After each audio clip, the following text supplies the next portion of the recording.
Anime fans அனைவருக்கும் வணக்கம். இன்னைக்கு நம்ம 10,000 வேர்ல்டு எபிசோட் 361, 362 தான் பார்க்க போகிறோம். போன எபிசோடில் எங்கே முடிஞ்சிருக்கோம்? அந்த உல்ஃப் கிளான் மறுபடியும் அட்டாக் பண்ணலான்னு வந்திருப்பாங்களா? அங்கே தான் முடிஞ்சிருக்கோம். இப்போது நம்ம ஹீரோ உள்ளுக்குள்ளே வராங்க. வந்து அந்த டைம் அண்ட் ஸ்பேஸ் அப்படிங்கிறத ஃப்ரீஸ் பண்ணுறான். வந்தவன் என்ன பண்ணுறான்? அங்கே மாட்டிக்கிட்டு இருந்தவங்களுக்கு ஹெல்ப் பண்ணுறாங்க. அவங்களெல்லாம் காப்பாற்றி விடுறான். அவனுங்க நம்ம ஹீரோட பவரை பார்த்து ஆடி போகிறாங்க. அவங்க கண்ணுக்கு நம்ம ஹீரோ ஏதோ வானத்திலேருந்து இறங்கி வந்த தேவதூதன் மாதிரி காட்சியளிக்கிறான். இப்போ அந்த உல்ஃப் கேட்குது, நீ தான் எங்கள் ஆட்களெல்லாம் கொன்னியா அப்படிங்கிற மாதிரி கேட்குது. நம்ம ஷாவுத்தியன் வாயை வச்சுட்டு சும்மா இல்லாமல், டேய் இந்த நாய் எங்கேருந்துடா வந்தது அப்படிங்கிற மாதிரி கேட்குதுங்க. அது மட்டும் இல்லாமல் எனக்கு ஒரு ரெட் மீட் தேவைப்படுது, ரொம்ப பசிக்குது அப்படிங்குது. அந்த உல்ஃபுக்கு சரியான கோவம். ஏதோ உல்ஃப் ஆர்மரான், அதெல்லாம் பயன்படுத்தி அடிக்கலாம் அப்படின்னு பார்க்க நம்ம ஷாவுத்தியன் மறுபடியும், டேய் நீ நாயே தாண்டா அப்படின்னு சொல்லிட்டு, மாஸ்டர் எங்களை காப்பாத்துங்க, மாஸ்டர் காப்பாத்துங்கன்னு ஓடிப்போச்சு. இப்போ நம்ம ஹீரோ என்ன பண்ணுறான்? அவனுடைய ஸ்வாட் அப்படிங்கிறத வச்சு அடி அடிக்கிறான். அடி வாங்கினதுக்கப்புறம் இந்த உல்ஃப் பார்க்குது, என்னடா இவன் பயங்கர ஸ்ட்ராங்காக இருக்கானு சொல்லிட்டு அங்கேருந்து ஓடிடுமா. இப்போ அந்த உல்ஃபு கூட இன்னும் ஒரு சில பேர் வந்தாங்கல்ல, அவங்களுக்குலாம் என்ன பண்ணுறதுனே தெரியல. என்னடா ஆன்செஸ்டர் நம்மளை விட்டு ஓடி போயிட்டான், இப்போ என்னடா பண்ணுறது அப்படின்னு சொல்லி டிஸ்கஸ் பண்ணிக்கிட்டு இருக்காங்க. அந்த கூட்டத்தில் இருக்க ஒரு உல்ஃப் என்ன சொல்லுது, நம்முடைய உல்ஃப் கிளான் வந்து ஆரம்ப காலகட்டத்தில் இருந்தே வீரம் பொதிந்த ஒரு கிளான் தெரியுமா. நம்மளுடைய பாதை அப்படிங்கிறது ரத்தத்தால் உருவான பாதை. நம்மலாம் வந்து வீரத்தோட சண்டை போடணும் அப்படி இப்படின்னு சொல்லிட்டு பேசிக்கிட்டு இருக்கு. இன்னொரு பக்கத்தில் நம்ம பறவை பார்க்குது, டேய் என்னடா ரொம்ப ஹீரோயிக்காக இருக்காங்களே மாஸ்டர், இவங்களை ஏன் கிட்ட விட்டுருங்க நான் பார்த்துக்கிறேன் அப்படிங்குது. அந்த உல்ஃப் என்ன கேட்குது தெரியுமா, நீங்கள்லாம் வந்து தயாராக இருக்கீங்களா, வீர மரணம் அடையிறதுக்கு தயாராக இருக்கீங்களா அப்படின்னு உடனே நான் வரேன்னு சொல்லிட்டு எல்லா உல்ஃபும் ஒன்று சேருது. இப்போ நம்ம பறவை என்ன தெரியுமா பண்ணுது, சண்டையெல்லாம் போடல சார், இங்கேருந்து காற்றுலேயே கையை காலை ஆட்டிக்கிட்டு இருக்க. அந்த உல்ஃப் கும்பல் என்ன பண்ணுதுன்னா அங்கே இருந்துக்கிட்டே கையை காலை ஆட்டிக்கிட்டு இருக்கு. மொத்தத்தில் 2 பேரும் உண்மையாக சண்டை போடல. லின்ஃபங் பார்க்குறான், இதெல்லாம் வேலைக்கு ஆகாது, இந்த வந்துடுறேன் அப்படின்னு சொல்லிட்டு அவனும் கிளம்பி போகிறான். எங்கடா போகிறான் அப்படின்னு பார்த்தா ஒருத்தன் தப்பிச்சு போனான்ல, அவனை தோர்த்திக்கிட்டே போகிறான். லின்ஃபங்கை பார்த்த உடனே அவன் அதிர்ந்து போகிறாங்க. இங்கே பாரு, தயவு செஞ்சு எனக்கு கொண்டுடாத, இந்த நெதர் கிளானில் என்னோட பிரதர் வந்து ரொம்ப பெரிய ஆள் பார்த்துக்கோ அப்படிங்கிறான். நம்ம ஹீரோ, டேய் உன் பிரதரே வந்தாலும் நான் அடிப்பண்ணான்னு சொல்லிட்டு அவன் கதையை அங்கே முடிச்சு விட்டாங்க. இப்போ இங்கே பார்த்தீங்கன்னா நம்ம பறவை இன்னும் கையை காலை தான் ஆட்டிக்கிட்டு இருக்கு, சண்டை போட்ட மாதிரி இல்லை. இவனுங்களுக்கு நம்ம ஹீரோக்கு ஏதாவது ஆயிடுமோ அப்படிங்கிற ஒரு கவலை.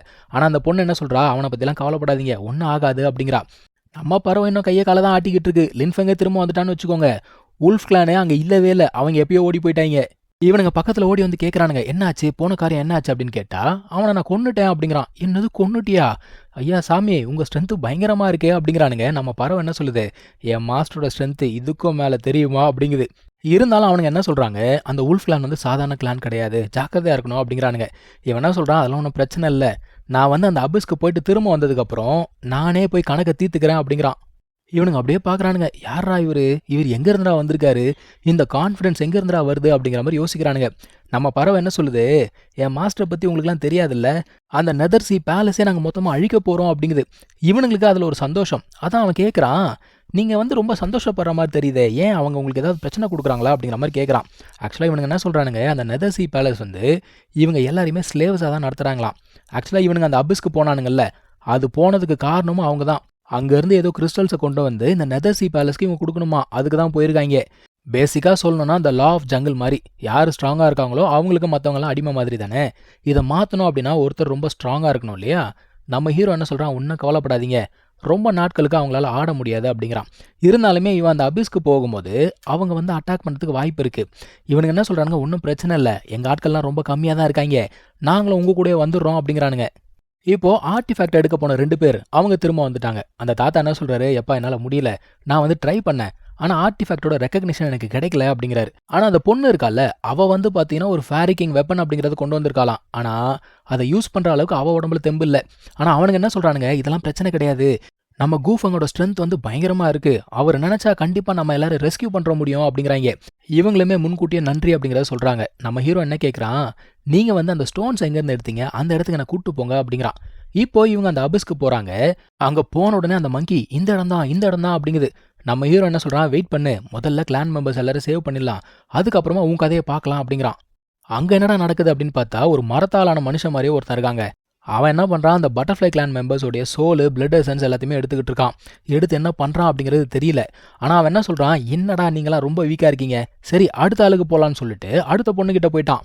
இப்போ திடீர்னு என்ன நடக்குது, அந்த இடத்துல அந்த ஸ்பேஸ் அண்ட் டைம் அப்படிங்கிறது ஃப்ரீஸ் ஆகுது. அப்படியே அதிர்ந்து போய் பார்க்குறான், என்னடா நடக்குது அப்படின்னு பார்க்குறான். இவனால் சுத்தமாக நகர முடியல. ஆனால் சார் என்ன தெரியுமா பண்ணுறாரு, ஒரு மாதிரி க்ரீன் கலர் ஃபயர் அப்படிங்கிறத யூஸ் பண்ணுறாரு. நம்ம ஹீரோ ஈஸியாக அந்த ஃபயர் எல்லாத்தையும் அழிச்சிருவானா. இப்போது அந்த பொண்ணை காப்பாற்றலாம் அப்படின்னு பார்த்தா அந்த க்ரீன் கலர் ஃபயர் அப்படிங்கிறது தடுக்குதுங்க. ரொம்ப ஈஸியாகவே அந்த ஃபயரெல்லாம் உடச்சி விட்டான் நம்ம ஹீரோ. நம்ம ஷாவ்தியன் பாக்குது, master ancient tree demon master இன்னுமா அதெல்லாம் இருக்குது அப்படின்னு கேட்குது. அந்த ட்ரீ டீமனுக்கு சரியான காண்டு. யாரா நீங்களாம் என் விஷயத்தில் ஏன்டா தலையிடுறீங்க அப்படின்னு கேட்குது. நம்ம ஷாவ்தியன் சொல்லிட்டு பாருங்க, என் மாஸ்டரை பற்றி தெரிஞ்சுக்கிற அருகதெல்லாம் உனக்கு கிடையாது அப்படிங்குது. இப்போ அந்த பொண்ணுடைய உடம்புல ஒரு கர்ஸ் அப்படிங்கிறது இருக்காங்க. அந்த ட்ரீ டீமன் என்ன பண்ணுது, ரொம்ப நக்கலாக பேசுது. அந்த கர்ஸை என்னால் மட்டும்தான் ரிமூவ் பண்ண முடியும் அப்படிங்குது. ஒழுங்கா என் கிளான் மெம்பர்ஸ் எல்லாருமே ரிலீஸ் பண்ணிடு, இல்லைனா அவ்வளோதான் அப்படின்னு சொல்லிட்டு மிரட்டுதுங்க நம்ம ஹீரோவை. நம்ம ஷாவ்தியனுக்கு சரியான கோவம். ஓ, என் மாஸ்டரே மிரட்டுறியா நீ? இங்கே பாரு, ஒழுங்கு மரியாதை அந்த கர்ஸை லிஃப்ட் பண்ணிடு, இல்லைன்னு வச்சுக்கோ உங்க ட்ரீ கிளான்னு சொல்லிட்டு ஒரு கிளானே இந்த உலகத்துல இருக்காது பார்த்துக்கோ அப்படின்னு சொல்லிட்டு மிரட்டுதுங்க. இதை கேட்டுட்டு அது சும்மா இருக்குமா, சார் ஒரு ஃபார்மேஷன் அப்படிங்கிறத போடுறாப்புல. அந்த ஃபார்மேஷன் ஆக்டிவேட் ஆன உடனே நிறைய பிளான்ஸ் மாதிரி அந்த இடத்துல முளைக்க ஆரம்பிக்குது. நம்ம ஹீரோ அதெல்லாம் எதையுமே கண்டுக்கல. அவன் ஸ்ட்ரெயிட்டாக என்ன பண்ணுறான், அந்த ஒரு பொண்ணுக்கிட்ட போகிறான். போயிட்டு என்ன சொல்கிறான், இந்த கர்ஸை ரிமூவ் பண்ணுறதுக்கு நான் ஹெல்ப் பண்ணுறேன், ஆனால் இதுக்கு ஒரு டாலிஸ்மன் தேவைப்படுமே அப்படிங்கிறான். அந்த குட்டி பொண்ணுக்கிட்ட ஒரு டாலிஸ்மன் இருக்குது, அதை எடுத்து கொடுக்குறா. உடனே என்ன பண்ணுறான், அந்த கர்ஸை ரிமூவ் பண்ணுற வேலையில் இறங்குறாங்க. தாத்தா பதறாரு, எப்பா இங்கே சண்டை நடக்க போகுது, நீ என்ன கர்ஸை ரிமூவ் பண்ணிக்கிட்டு இருக்கியே அப்படிங்கிறாரு. பறவை என்ன சொல்லுது, அதெல்லாம் பயப்படாதீங்க, அந்த மரக்கட்டையை பார்த்து நீங்கள் ஏன் பயப்படுறீங்க, என்னோட மாஸ்டர் அதெல்லாம் ஈஸியாக டிஸ்ட்ராய் பண்ணுறாரு அப்படிங்குது. அதுக்கு சரியான கோவம் வந்துச்சுங்க. நம்ம பறவை வந்து அட்டாக் பண்ண ஆரம்பிக்குது. இந்த பறவையுமே இங்கேயும் அங்கேயும் ஓடிக்கிட்டு இருக்குன்னு வச்சுக்கோங்க. இருந்தாலும் செம்ம அடி அடிக்குது. ஒரு கட்டத்தில் அது பிடிச்சிக்கிச்சு. ஆனால் நம்ம பறவை வாயை வச்சுட்டு சும்மா இருக்குமா, கண்ட மெனிக்கு பேசி தொலையுது. இது பேசுறதை கேட்டு டென்ஷன் ஆகி அந்த ஒரு ட்ரீ, உன்னை கொல்றான் பாரு அப்படின்னு சொல்லிட்டு வேகமாக வர, இப்போ அந்த பறவை கத்துது, மாஸ்டர் என்னை காப்பாத்துங்க காப்பாத்துங்க அப்படின்னு கத்துது. ஆனால் இந்த முறை லின்ஃபங் உள்ளுக்குள்ளே வரல, அந்த பிரின்சஸ் தான் வரா. வந்து என்ன பண்ணுறா, எல்லாத்தையும் ஃப்ரீஸ் பண்ணி விட்டுறா. இப்போ நம்ம பிரின்சஸ் வந்து லின்ஃபங் கிட்ட கேட்குறா, கர்ஸ் என்ன ஆச்சு அப்படின்னு கேட்குறா. கர்ஸை வந்து பார்த்தீங்கன்னா லிஃப்ட் பண்ணியாச்சுங்க. இதை தெரிஞ்ச உடனே ஒரே அடி தான். மொத்தமாக பார்த்தீங்கன்னா அந்த ட்ரீ டீமன் அழிஞ்சே போச்சு. ஐயோ, என் ஆன்சஸ்டர் இறந்து போயிட்டாரே, யாரா நீங்களாம், எங்க இருந்தா வந்திருக்கீங்கன்னு சொல்லிட்டு இன்னொருத்தன் கேட்குறான். சாக போற நீ எதுக்கு இவ்வளோ கேள்வி கேட்குறேன்னு சொல்லிட்டு அவங்க அதையும் முடிச்சு விட்டாச்சு. அதாவது இவங்களெல்லாம் டிஃபீட் பண்ணுறதுக்கு அவங்க ஆன்சஸ்டர் வெப்பன்லாம் எடுக்க போனாங்க. அப்போ கண் முன்னாடி ஒரே அட்டாக்ல முடிச்சு விட்டா அவங்களுக்கு எப்படி இருக்கும் யோசிச்சு பாருங்க. ஆக்சுவலாக அங்கே இன்னும் கொஞ்சம் நிறைய ட்ரீஸ் எல்லாம் இருக்கு இல்லையா, அது என்ன பண்ணுறது அப்படின்னு சொல்லிட்டு கேட்குறாங்க. லின்ஃபங் என்ன சொல்கிறான், மொத்தமாக முடிச்சு விட்ரு அப்படின்னோடனே நம்ம பறவை மொத்தமாக எல்லாத்தையும் முடிச்சு விட்டுச்சு. இப்போது நம்ம ஹீரோக்கு ஒரே ஒரு கேள்வி தான், இவங்களோட பிளட் அண்ட் சோல் எடுத்து அவங்க என்ன பண்ணிக்கிட்டு இருக்காங்க அப்படிங்கிற ஒரு கேள்வி தான். அங்கே ஒரு எம்பரர் கிரேட் வெப்பன் இருக்குங்க. அந்த வெப்பன் ஒரிஜினலாக சொல்லணும்னா இந்த பட்டர்ஃப்ளை கிளானுடைய வெப்பன் தான். இவனுங்க என்ன பண்ணியிருக்காங்க, இந்த பிளட் அப்படிங்கிறத பயன்படுத்தி அந்த வெப்பனை மறுபடியும் எடுக்கலாம் அப்படின்னு சொல்லிட்டு ட்ரை பண்ணியிருக்காங்க.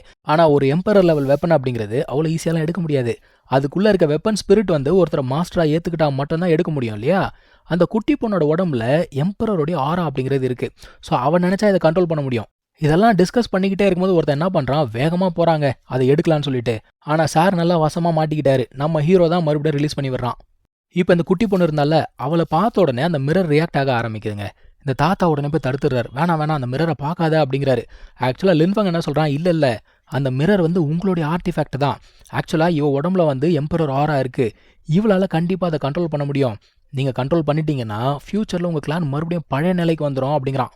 அந்த குட்டி பொண்ணுமே என்னால் முடியுமா அப்படின்னு கேட்குறா. நம்ம ஹீரோ என்ன சொல்கிறான்னா, உனக்கு ஓகேனா சொல்லு, நான் உதவி செய்கிறேன் அப்படின்னு சொல்லிட்டு அவளுக்கு உதவி செய்ய ஆரம்பிக்கிறான். இப்போ அந்த எம்பரர் ஆரா அப்படிங்கிறத வெளியில் எடுத்துகிட்டு வரான். உடனே அந்த ஒரு மிரருமே பார்த்தீங்கன்னா ரியாக்ட் ஆக ஆரம்பிக்குது. பூமிக்குள்ளேருந்து ஒரு குட்டி மிரர் வெளியில் வருது.